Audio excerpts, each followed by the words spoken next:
नमस्कार दोस्तों, आज की कहानी में आपका स्वागत है। मैं आज बहुत खुश थी क्योंकि आज मेरे 10वीं का रिज़ल्ट जो आया था और मेरे उसमें 80% नंबर आए थे। खुशी के मारे मेरे पैर ज़मीन पर नहीं थे।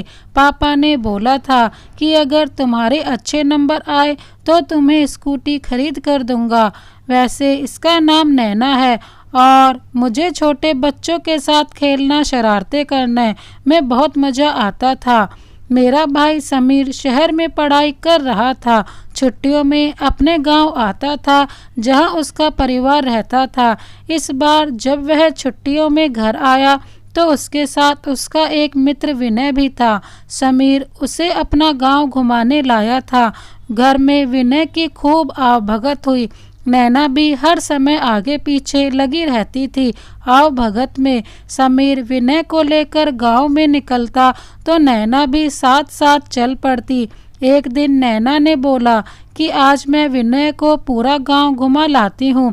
भैया, आपकी तबीयत भी ठीक नहीं है। इतना सुनकर समीर बोला, ठीक है विनय, तुम इसके साथ चले जाओ, ये तुझे पूरा गांव घुमा देगी, सब पता है इसे। थोड़ा ना नुकर करने के बाद विनय मान गया। नैना चल दी विनय को लेकर। खेत खलिहान, बाग बगीचे, नहर, पोखरे सब घुमा दिया। रास्ते भर बोलती रही, इसका खेत उसका बगीचा और ना जाने क्या क्या। ना एक मिनट चुप हुई, ना ही विनय को बोलने का मौका दिया। विनय की आदत तो थी नहीं इतना चलने की। थक कर बैठ गया एक पेड़ की छांव में। मजबूरन नैना को भी बैठना पड़ा। बैठते ही बोली, मैंने बहुत पकाया आपको, अब कुछ आप भी पकाओ। नैना की बात सुनकर विनय हंस पड़ा। आप हंसते हुए बहुत अच्छे लगते हो, बड़ी ही सरलता से कहा नैना ने। विनय अपलक निहारता रहा उसे। तभी नैना उसकी तरफ देखकर बोल पड़ी, ऐसा क्या देख रहे हैं? विनय बोला, कुछ नहीं। दोनों ने ढेर सारी बात की, फिर दोनों घर वापस आ गए। रात के खाने के बाद छत पर टहलते हुए उसने बताया कि उसे शहर घूमने का बहुत मन करता है, पर भैया कभी ले ही नहीं जाते। वह शहर में पढ़ना भी चाहती है। अगले दिन मौसम बड़ा ही सुहाना था। नैना विनय के साथ टहलने निकली, पर आज वो थोड़ा शांत लग रही थी। विनय ने एक बार टोका भी, आज बड़ा सन्नाटा छाया हुआ है, क्या हुआ? आज तुम्हारा भौंपू बंद क्यों है? नैना ने हल्के से मुस्कुराते हुए कहा, कुछ नहीं, बस ऐसे ही। आज कुछ बोलने का मन नहीं है, आज आप ही बात करो। फिर विनय बोलता रहा और नैना अपने ही ख्यालों में खोई हुई थी। विनय को देखे जा रही थी। समीर और विनय वापस शहर लौट गए। विनय गांव से वापस तो आ गया था, पर उसका मन वहीं कहीं अटक रहा था। वहाँ के खेत खलिहानों में, आम के बागों में, या शायद नैना की मीठी मीठी बातों में। उसके अल्हड़पन में रह रहकर उसे नैना का ख्याल आता रहा। उसकी भोली सूरत, उसका अल्हड़पन, उसकी मासूमियत मन की गहराई में जगह बना चुकी थी। उसका ख्याल दिनों दिमाग पर नशे की तरह छाता जा रहा था।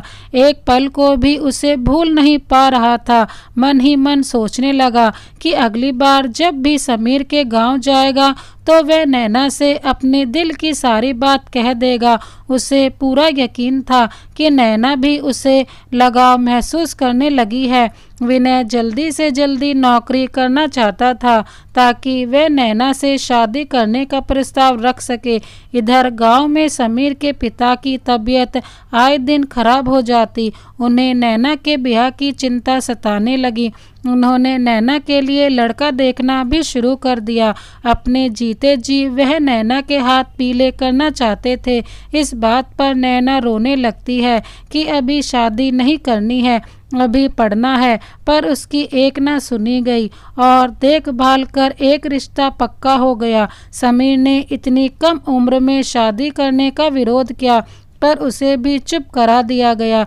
नैना के पिताजी हर हाल में अपने जीते रहते नैना का विवाह कर देना चाहते थे। उसकी कम उम्र को दरकिनार करते हुए समीर ने विनय को बताया कि उसे गांव जाना पड़ेगा। नैना की सगाई है। नैना की सगाई?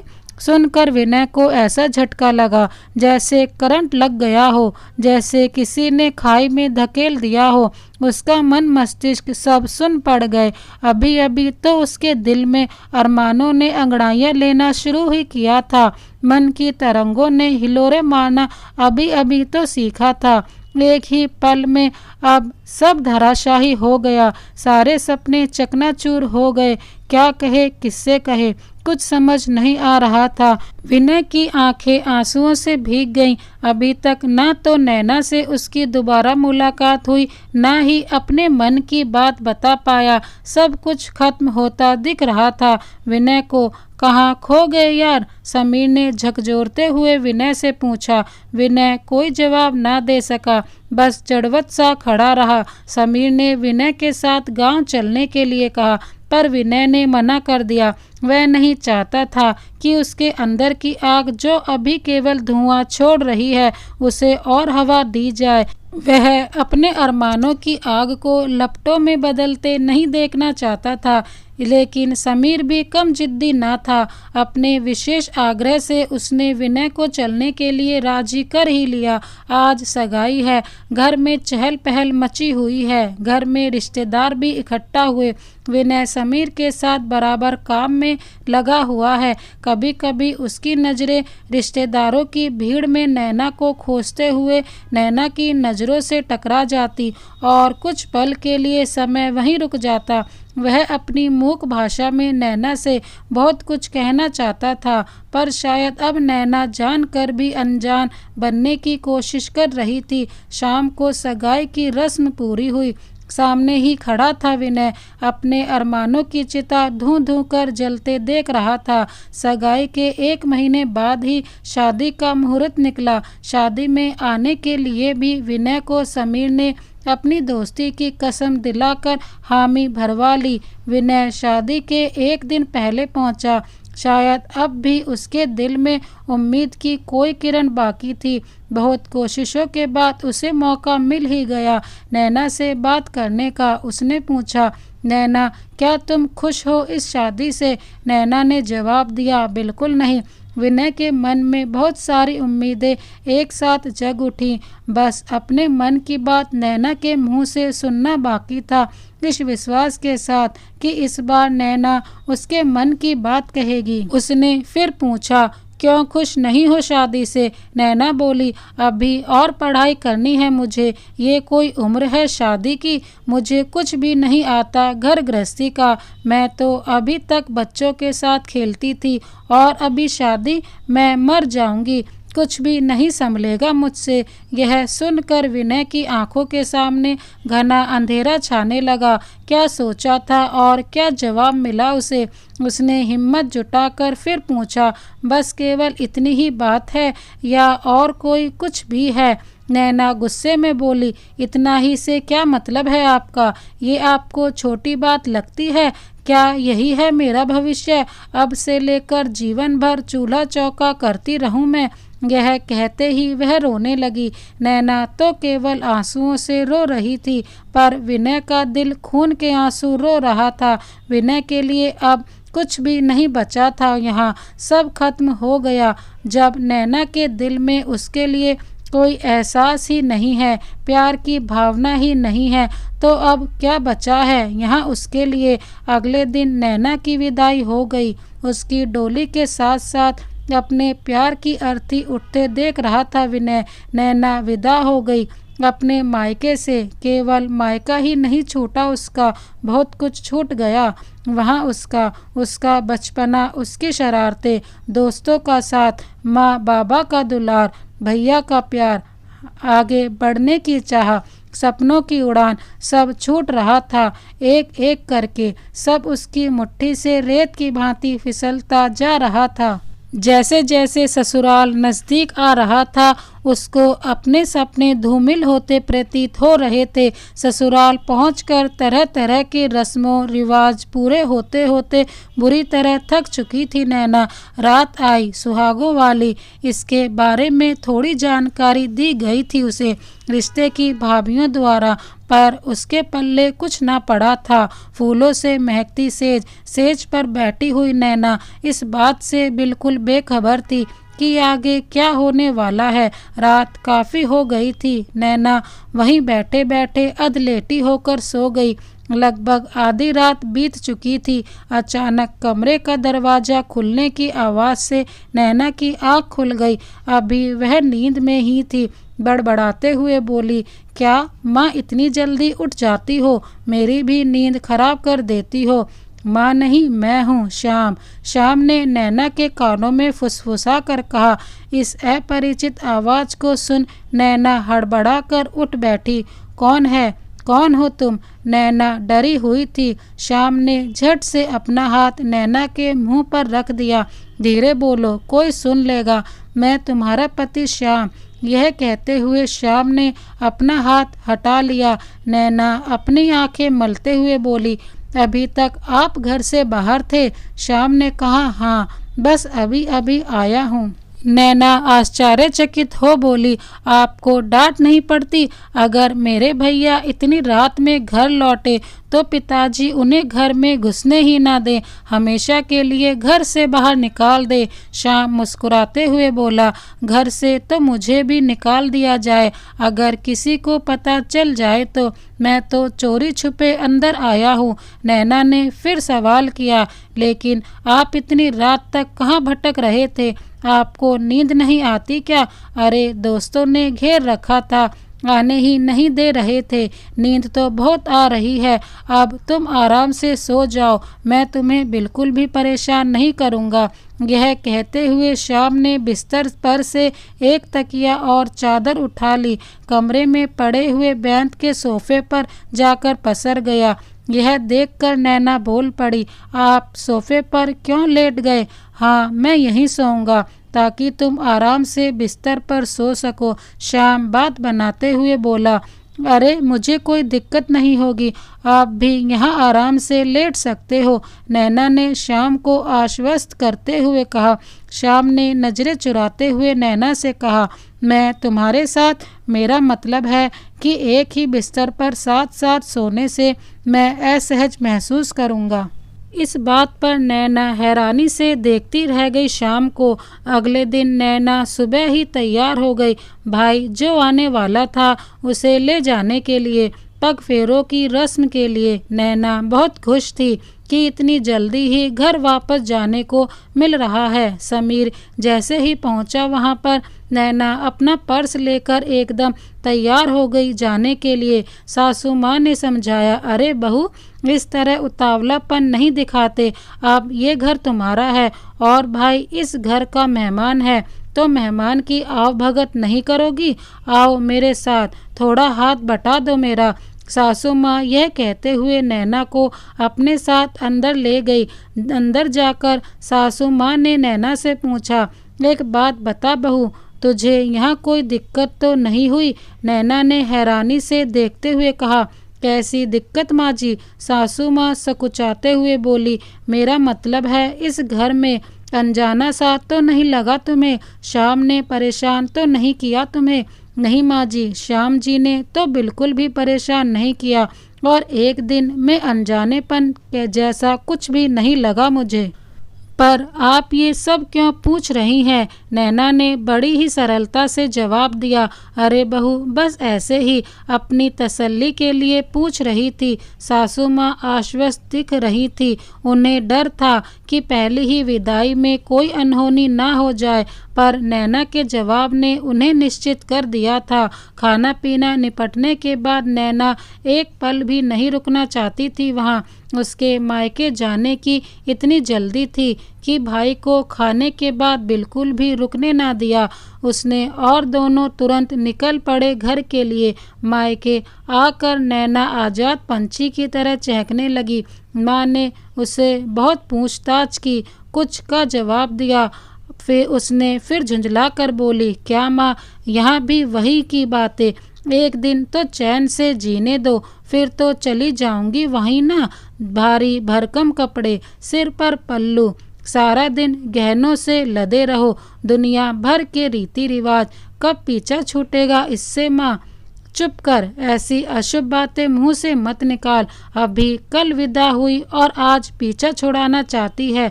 खबरदार, जो दोबारा ऐसे बोला तो ठीक ना होगा। माँ फटकारते हुए बोली नैना से। शाम को पड़ोस की जया भाभी नैना से मिलने आई। ससुराल की कुछ बातों के बाद वो सीधे पहली रात की बात पर पहुंच गई। भाभी ने चुटकी लेते हुए नैना से पूछा, क्यों ननद रानी, रात कैसी बीती? नंदोई जी ने तंग तो नहीं किया तुझे? नैना तपाक से बोली, नहीं भाभी, शाम ने बिल्कुल भी नहीं तंग किया मुझे। हाँ, आधी रात को कमरे में आए तो डर जरूर गई थी मैं, पर बाद में आराम से सोई मैं अकेले, पूरे बिस्तर पर फैलकर। शाम तो सोफे पर ही सो गए थे अकेले। नैना की भाभी ये सुनकर हक्का बक्का रह गई थी। नंदोई जी सोफे पर क्यों सोए? जरूर तूने ही कोई नाटक किया होगा। जया भाभी नैना को उलाहना देते हुए बोली, नहीं भाभी, मैंने तो बहुत कहा कि बिस्तर पर सो जाओ, पर वो नहीं माने। बोले साथ साथ सोने में असहज महसूस करूँगा, तो मैंने भी जोर नहीं दिया। नैना की बात सुनकर भाभी अचंभित रह गईं और बोली, देख, माँ को ये बातें मत बताना, और अब मेरी बात ध्यान से सुन। आगे जैसा भी हो, आने पर सच सच बताना मुझे, और अब मैं जो बताने जा रही हूँ वहाँ जाकर बिल्कुल वैसे ही करना, समझी? नैना ने सिर हिलाकर हामी भरी। जया भाभी ने पति पत्नी के संबंधों के बारे में, दाम्पत्य जीवन के सुख के विषय में और वैवाहिक जीवन की सफलता के बारे में बहुत सी गूढ़ बातें बताईं और इन सभी बातों पर अमल करने को कहा। अगले दिन नैना के ससुराल वाले आ गए नैना को विदा कराने के लिए। नैना अपनी आंखों में आंसू और दिल में मायके की यादों को समेटे एक बार फिर अपनी ससुराल पहुंच गई। उसे बड़ी याद आती रही अपने परिवार की। शाम उसका मन बहलाने की पूरी कोशिश में लगा हुआ था। कभी कहता मुझे अपने बारे में बताओ, कभी वह नैना को अपने परिवार के बारे में बताने लगता, तो अपने गांव, घर व दोस्तों के बारे में बातें करने लगता। कुछ देर के लिए नैना भूल जाती थी सब कुछ। अगले दिन नैना का रसोई में पहला दिन, मतलब रसोई बनाने की रस्म थी। सासू माँ ने पूरी मदद की नैना की। सभी ने बड़ी तारीफ की नैना की। दिन भर तो सासू माँ के साथ बीत गया। रात को जब सोने के लिए वो कमरे में गई तो भाभी की कई बातें याद आने लगी।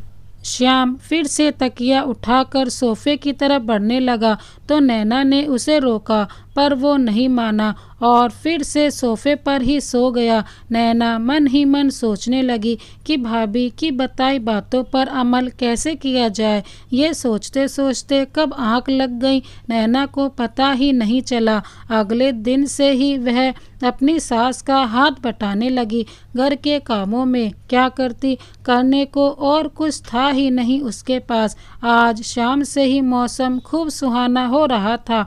बादल छाए हुए थे, ठंडी ठंडी हवाएं चल रही थीं। रात के खाने के बाद नैना सोने की तैयारी कर ही रही थी कि बारिश की रिमझिम शुरू हो गई। नैना का मन भी करने लगा भीगने को। सावन की रिमझिम फुहारों में सखियों के साथ कितना भीगती थी वो, कितनी मस्ती करती थी। झूला झूलने के लिए दोस्तों के साथ लड़ना झगड़ना, फिर रूठना मनाना, एक एक कर सब याद आने लगा उसे। वह बाहर जाने के लिए व्याकुल हो उठी। अचानक से वह उठी, शाम का हाथ पकड़ा और कमरे से बाहर चल पड़ी। शाम एकदम हैरान था। पूछा नैना से, अरे क्या हुआ तुम्हें? ये कहाँ ले जा रही हो मुझे? नैना प्रफुल्लित हो बोली, बाहर चलो मेरे साथ, मुझे बारिश में भीगना है। श्याम ने समझाया, बाहर जाना ठीक नहीं होगा, लोग देखेंगे तो क्या सोचेंगे। नैना के जिद करने पर दोनों छत पर चले जाते हैं।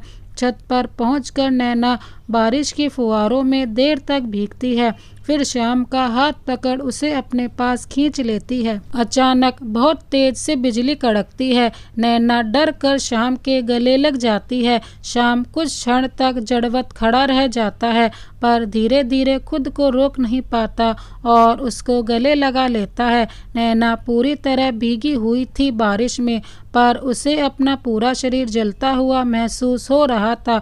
धड़कन की रफ्तार बढ़ती जा रही थी। अरे बच्चों, नीचे आ जाओ अब, कब तक यूं भीगते रहोगे, बीमार पड़ जाओगे। माँ की आवाज़ सुनते ही दोनों छिटक कर दूर हो गए। दोनों मन मसोस कर नीचे आ गए और माँ से नजरें चुराते हुए चुपचाप अपने कमरे में चले गए। नैना ने अपने कपड़े बदले। श्याम खुद पर नियंत्रण नहीं रख पाता और एकदम से उठकर नैना के पास आ जाता है। पीछे से उसको अपने गले लगा लेता है। नैना श्याम की ओर घूम जाती है। उससे अपने अनछुए तन मन पर श्याम के प्रेम की गहरी छाप पड़ती जा रही थी। उसका एक एक स्पर्श वो अपने अंदर संजो कर रख लेना चाहती थी, अपना तन मन समर्पित कर देना चाहती थी। शाम को अचानक दरवाजे पर एक दस्तक हुई। दोनों बेबसी से अलग हुए एक दूसरे से। नैना ने झट से अपना आंचल समेटा। फिर श्याम ने दरवाज़ा खोला। सामने माँ खड़ी थी। बेटा, ये लो, दूध पी लेना। बारिश में भीगने से बीमार पड़ जाएगा, और एक बार बीमार पड़ा तो 15-20 दिन की फुर्सत, और फिर वहाँ से चली गई। थोड़ी देर बाद ही शाम को बुरी तरह छींकें आने लगी। नैना ने उसे हल्दी वाला दूध दिया और चादर ओढ़कर सो जाने को बोला। शाम फिर से सोफे पर सोने के लिए तकिया लेने बढ़ा ही था कि नैना ने उसका हाथ पकड़ लिया और बोली, अब और नहीं, आज से आप इसी बिस्तर पर और मेरे साथ ही सोएंगे। नैना ने शाम का हाथ खींचकर बिस्तर पर बिठा दिया। अब शाम बिल्कुल मना न कर पाया, या शायद मना करना चाहता ही नहीं था। वो बिस्तर पर ही लेट गया। नैना भी आकर उसके पास ही लेट गई। शाम का चेहरा थोड़ा उतरा हुआ लग रहा था। नैना ने पूछा, ज़्यादा दिक्कत है क्या? शाम ने सिर हिलाया। हाँ, सिर दर्द कर रहा है, मैं अभी दबा देती हूँ। कहते ही नैना उठकर सिर दबाने लगी और प्यार से शाम को देखने लगी। शाम भी उसे बड़े प्यार से देख रहा था और फिर उसे प्यार करना चाहता था, पर नैना उसे रोक देती है। कहती है, देखो, अभी आपकी तबीयत बिगड़ रही है, अभी आराम करो। शाम उदास हो जाता है और कहता है, जैसा आपका हुक्म। नैना कहती है, अब से हम लोग सिर्फ बातें करेंगे जब तक आप पूरी तरह ठीक नहीं हो जाते। शाम बुरा सा मुँह बनाते हुए कहता है, ठीक है, पर एक शर्त है। और वो शर्त क्या है? नैना ने बड़े ही शरारती अंदाज में पूछा। मैं तुमसे जो भी पूछूंगा तुम मुझे सब सच सच बताओगी। बोलो, मंजूर है? शाम ने नैना से हामी भरानी चाही। मुझे मंजूर है मेरे पति परमेश्वर। नैना ने उसे हंसते हुए जवाब दिया। शाम ने कहा, देखो, मुझे पति परमेश्वर मत कहा करो, तो क्या नाम लूँ आपका? हाँ तो क्या हुआ, तुम मुझे मेरे नाम से बुला सकती हो। मैं कान्हा बोल कर के बुलाऊं आपको? नैना ने अपनी पसंद बताई। हाँ कान्हा जी, अब बताएं आपको क्या पूछना है? नैना ने जानना चाहा। अब शाम, तुमने पहले कभी किसी से प्यार किया है? नैना, नहीं, मुझे तो पता ही नहीं था कि प्यार होता कैसे है, लेकिन आपने मुझे सिखा दिया। लेकिन अभी जो तुम कर रही थी, ये सब कहाँ से सीखा तुमने? शाम ने नैना से पूछा। नैना, ये घुट्टी तो मुझे भाभी ने पिलाई थी मेरी पहली विदाई में, जब उन्हें पता चला कि आप सोफे पर सोए थे। शाम, तो क्या तुम्हारी ज़िंदगी में अभी तक कोई एक भी लड़का नहीं आया था? नहीं, आपकी तरह कोई नहीं। ऐसे तो मैं लड़कों के साथ बहुत खेलती थी, मारपीट भी करती थी, उन पर लदकर उन्हें गिराने में मुझे बड़ा ही मज़ा आता था, पर ये वाला एहसास मुझे पहली बार हुआ है। कैसा वाला एहसास? शाम छेड़ते हुए पूछता है। जैसे आपके साथ होने पर होता है, नैना ने शर्माते हुए बोला। शाम को नैना के भोलेपन पर बड़ा ही प्यार आ रहा था। शाम ने फिर पूछा, अच्छा चलो ये बात बताओ, तुम्हें मुझ में क्या अच्छा लगा, क्यों प्यार हुआ तुम्हें मुझसे? नैना ने मुंह खोला। आपकी हंसी, आपकी बातें बहुत अच्छी लगती हैं मुझे। और क्या अच्छा लगता है? श्याम ने फिर छेड़ा उसे। और आपका अपना चेहरा छिपा लिया। आगे कुछ बोल ना सकी वो अपने दोनों हाथों से। और मेरा पास आना। श्याम ने उसे अपनी बाहों में समेट लिया, जैसे किसी छोटे बच्चे को गोद में लेते हैं, और उसके सिर को हल्के हल्के से सहलाने लगा। नैना को अपनी बाहों में एक बच्चे की भांति समेटकर प्यार से उसका सिर सहलाते हुए श्याम मन ही मन सोचने लगा कि कितनी भोली है ये, कितना सरल स्वभाव, कितना कोमल मन, एकदम कोरे कागज की तरह। जो भी रंग चाहो उसमें भर लो, जिस सांचे में ढालना चाहो ढाल लो। कहीं मैं कुछ गलत तो नहीं कर रहा इसके साथ? कहीं ये रिश्ता इसके साथ अन्याय तो नहीं है? जब सच सामने आएगा तो क्या नैना मुझे कभी माफ़ कर पाएगी? और इसी उधेड़ बुन में कब उसकी आंख लग गई उसे पता ही ना चला। आधी रात को अचानक नैना की आंख खुली तो खुद को श्याम की बाहों में पाया। उसके चेहरे पे प्यारी सी मुस्कान तैर गई। एकाएक उसे तेज गर्मी का एहसास होने लगा। उसे महसूस हुआ कि श्याम का हाथ जल रहा है। तुरंत माथा छूकर देखा तो उसे बहुत तेज बुखार था। नैना एकदम घबरा गई, दौड़कर सासू माँ के पास गई। सासू माँ ने उसे ठंडे पानी की पट्टियाँ रखने को बोला और खुद काढ़ा बनाने लगी श्याम के लिए। श्याम के माथे पर ठंडी पट्टियाँ रखते हुए नैना मन ही मन खुद को कोसे जा रही थी कि उसी की वजह से हुआ है ये सब कुछ। ना वो भीगने जाती, न श्याम बीमार पड़ता। नैना पूरे तन मन से श्याम की देखभाल करने लगी। 2-4 दिनों बाद से ही श्याम की सेहत में धीरे धीरे सुधार आने लगा, लेकिन कमजोरी अभी भी बहुत थी। दिन में काम निपटा कर नैना आकर बिस्तर पर लेट गई और लेटते ही झपकी आ गई। आजकल वह बहुत ज़्यादा थक जाती थी, काम बहुत बढ़ गया था शाम की वजह से। बादल छाए हुए थे पर गर्मी बहुत थी, उमस भरी। एक तो इतनी गर्मी, ऊपर से लाइट भी चली गई। नैना पसीने से तरबतर हो रही थी। उसका आंचल अस्त व्यस्त हो गया। उसके पास ही लेटे हुए श्याम उसे अपलक निहारे जा रहा था। इस स्थिति में भी श्याम को नैना पर बहुत प्यार आ रहा था। श्याम धीरे से नैना के करीब आ गया, रुमाल से उसका पसीना पोंछा, फिर बड़ी ही कोमलता से उसे स्पर्श करने लगा। अचानक उसके अंतर्मन से एक आवाज आई, बस यहीं रुक जाओ श्याम, बहुत हुआ, अब और नहीं, वरना अनर्थ हो जाएगा। श्याम झटके से अपना हाथ खींच लेता है। नैना की नींद खुल जाती है और वह उठकर बैठ जाती है। ये क्या कर रहे हो आप? नैना हड़बड़ाहट में बोली। कुछ नहीं, बस तुम्हारे माथे से पसीना पोंछ रहा था, श्याम ने झेपते हुए कहा।